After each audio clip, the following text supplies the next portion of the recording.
चिदानंदैक सद्भावं परमात्मानमव्ययम् प्रणमामि सदा शांतं शांतये सर्वकर्मणां।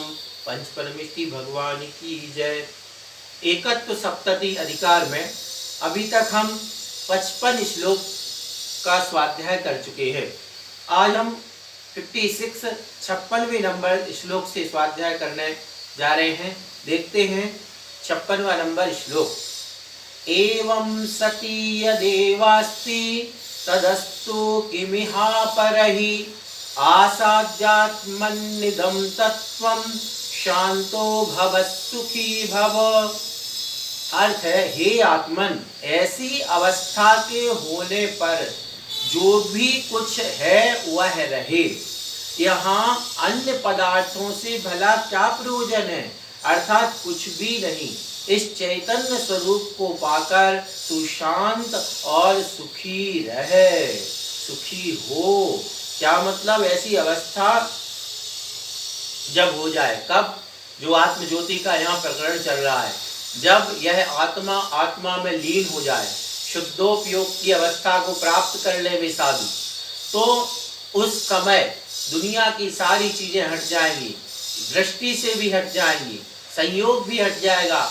जो हाथ में पिछी कमंडल था, उस पिछी कमंडल से भी हाथ भी हट गया और उसके प्रति जो लगाव था वह भी हट गया। सब कुछ हट जाएगा, कुछ नहीं बचा। इसलिए आचार्य महाराज कह रहे हैं, ऐसी अवस्था जब प्राप्त हो गई, उस समय जो है वो है, किसी भी प्रकार का विकल्प करने की जरूरत नहीं। क्यों? क्योंकि अन्य पदार्थों की क्या आवश्यकता? अन्य पदार्थ हमारे हितकारी है ही नहीं। उस समय मोक्ष प्राप्त कराने में अन्य पदार्थ तो बाधक हैं। यहाँ तक कि पहले श्लोक में कह दिया है कि मोक्ष की इच्छा भी मोक्ष में बाधक है। तो जब इच्छा ही बाधक है तो अन्य पदार्थों से भला क्या प्रयोजन? शरीर आदि के प्रति दृष्टि रखने से क्या भला होगा? इसलिए जो ये हट रहा है, जो ये गायब हो गया है, उसके बाद जो बचा है, जो शुद्ध आत्म तत्व, वही उपाधि है। और उस समय जो नहीं है उसका विकल्प करने की जरूरत नहीं है। क्यों? क्योंकि यह आत्म ज्योति ही मोक्ष प्राप्त कराएगी। इस चैतन्य स्वरूप को पाकर के अब ऐसी अवस्था प्राप्त होकर के शांत और सुखी हो, शांति धारण करना है।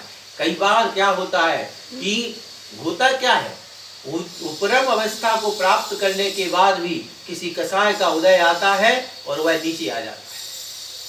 वह मोक्ष प्राप्त करने के लिए बैठा था, बहुत अच्छे ध्यान में साधु पहुंच जाते हैं, लेकिन कोई ऐसा कुछ ख्याल आ गया, कुछ ध्यान आ गया और वो ऊपर से नीचे की ओर श्रेणी से नीचे आ जाते हैं। तो इस प्रकार की स्थिति है। इसलिए आचार्य महाराज कह रहे हैं, ऐसे चैतन्य स्वरूप को प्राप्त करके स्वस्थ हो और सुखी रहो, शांति रखो, किसी भी प्रकार का विकल्प नहीं होना चाहिए। अगला श्लोक है 57 नंबर श्लोक। अपार जन्म संतान पत भ्रांति कृत श्रमं तवामृतमिदं पीत्वा नाशयन्तो मनीषिणः। बुद्धिमान पुरुष तत्व रूपी अमृत को पीकर अपरिमित जन्म परंपरा यानी संसार के मार्ग में परिभ्रमण करने से हुई थकावट को दूर करे। आज अभी जैसे देखें अपन, गर्मी का समय है, हम कहीं से थक करके धूप में पसीने में लथपथ होकर के आते हैं। उस समय हमें कोई ठंडा पेय मिल जाए, कोई शिकंजी आदि इत्यादि जो भी है, कोई रस मिल जाता है, तो कितना आनंद आता है, कितना सुख का अनुभव होता है। ऐसे ही आचार्य महाराज कह रहे हैं कि संसार अपरिमित जन्म परंपरा के संसार परिभ्रमण में, जिसकी कोई सीमा नहीं है, कितना घूमा जीव, कितना घूमता है, उसमें घूमते घूमते वह इतना थक चुका है। ऐसे थके हुए व्यक्ति को, जो थकान में है, उसको यदि इस तत्वरूपी अमृत का पान करने को मिल जाए तो क्या हो जाता है, उसकी सारी थकान दूर हो जाती है। यही आचार्य महाराज कह रहे हैं कि ये भव्य जीव, तुम इस संसार में भटकते भटकते थक गए हो। अब यदि आनंद चाहते हो, सुख चाहते हो, इस थकान को दूर करना चाहते हो, तो उस परम तत्व के अमृत का पान करो, परम तत्व के अमृत का पान करो। अपन भी देखते हैं, अपन जब किसी काम से थक जाते हैं तो शांत बैठ करके जो चीज, मान के चलो दिन भर दुकान चलाए और पैसे गिनने में आनंद आता, लेकिन वो पैसे भी शाम तक थक गए, अब वो पैसे भी हाथ में भारी लग रहे हैं, उनको भी साइड में रख करके जब वह चैन की नींद सोता है तब उसको जाकर कहीं थोड़ा सुकून मिलता है। यानी पर पदार्थ है, वह पर पदार्थ कुछ क्षण के लिए आपको अच्छा लग सकता है, लेकिन ज्यादा समय तक वह सुखी नहीं कर सकता। इसलिए आचार्य महाराज कह रहे हैं कि वह जो अमृत तत्व है, वह तत्व है, परम तत्व है, उस परम तत्व की अमृत का पान करके ही इस संसार की थकावट सदा सदा के लिए दूर हो सकती है। क्या तात्पर्य हुआ? यानी उस शुद्धोपयोग की, परम तत्व की, आत्म ज्योति की अवस्था को प्रयास पूर्वक प्राप्त करना चाहिए।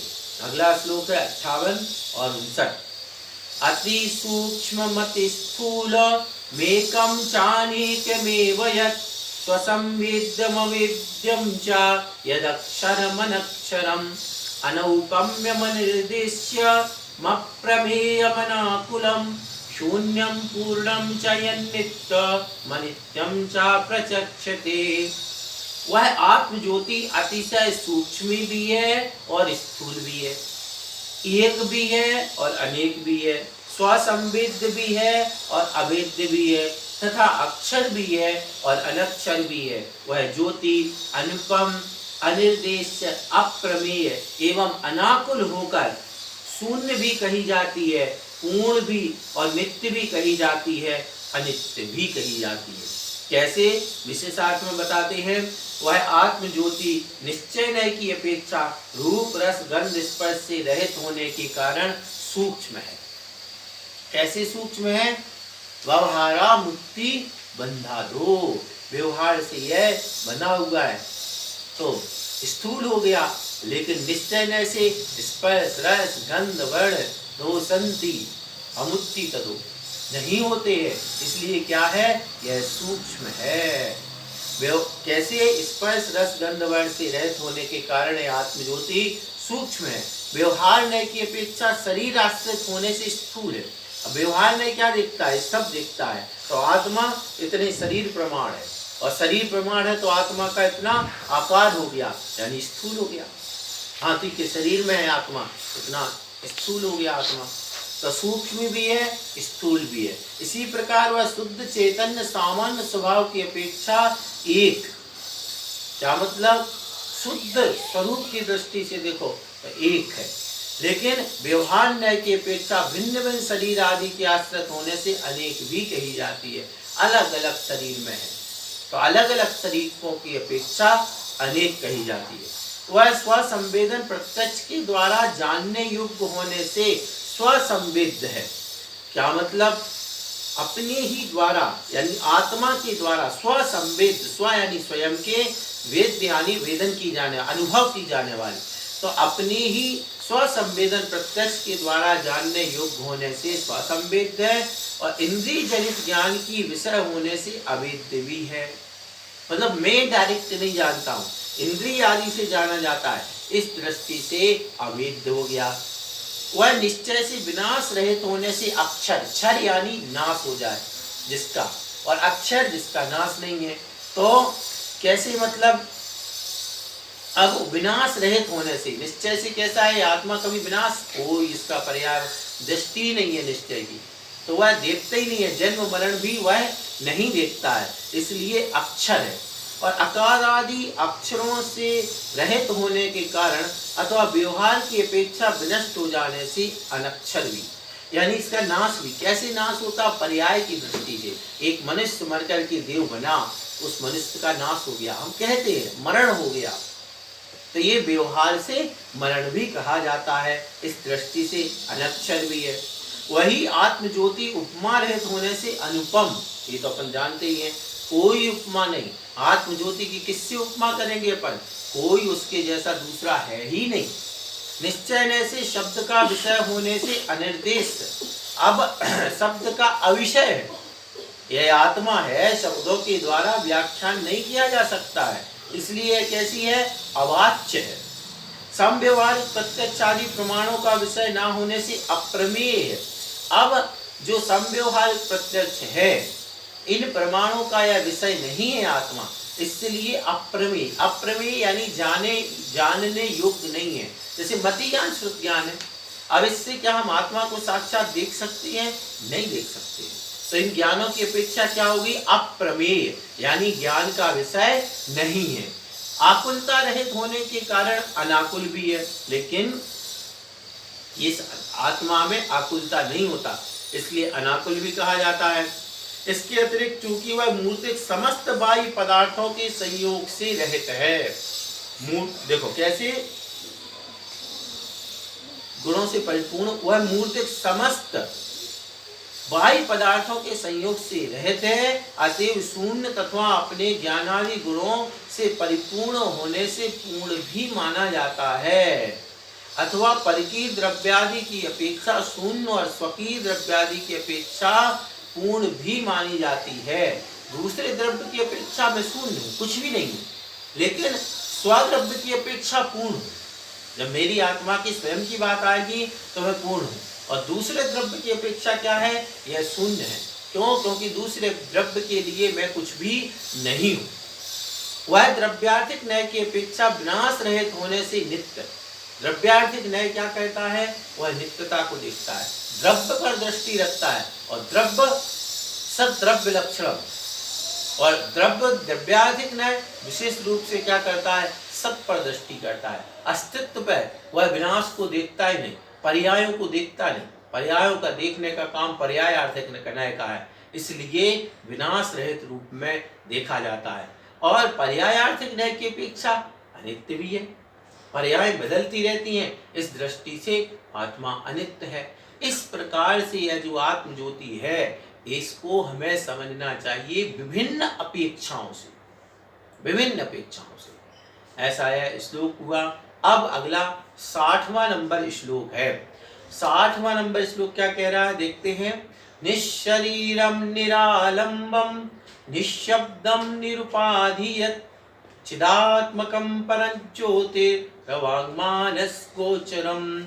वह उत्कृष्ट ज्योति चैतन्य स्वरूप ज्योति चूंकि शरीर, आलम्बन, शब्द तथा और भी अन्यान्य विशेषणों से रहित है, अतः वह वचन एवं मन की अगोचर है। क्या मतलब? हम वचन से उसको नहीं बांध सकते, वचन से उसका व्याख्यान नहीं कर सकते। क्यों नहीं कर सकते? वह आलम्बन से क्या है? रहित है, विशेषणों से रहित है, शब्द के गोचर है ही नहीं, तो हम उसका वर्णन कैसे कर देंगे? इसलिए शरीर आदि से रहित है, तो मन के गोचर भी नहीं है। यानी हम मन में से समझ लें आत्मा को, मन से नहीं दिखेगा, मन से भी नहीं दिखेगा, यानी इंद्रिय और मन के गोचर नहीं है। यहाँ क्या कहा? वचन और मन के गोचर नहीं है। यानी जो आत्मा है वह आत्मा ना तो जिसका वर्णन हम वचनों से कर सकते हैं और ना ही मन से उसको समझ सकते हैं। इंद्रियातीत जो केवल ज्ञान है वही आत्मा को समझ सकता है। हम जो आत्मा का ही वर्णन करते फिर ये क्या है? ये हम केवली भगवान द्वारा जो सुना हुआ है उसका वर्णन कर रहे हैं।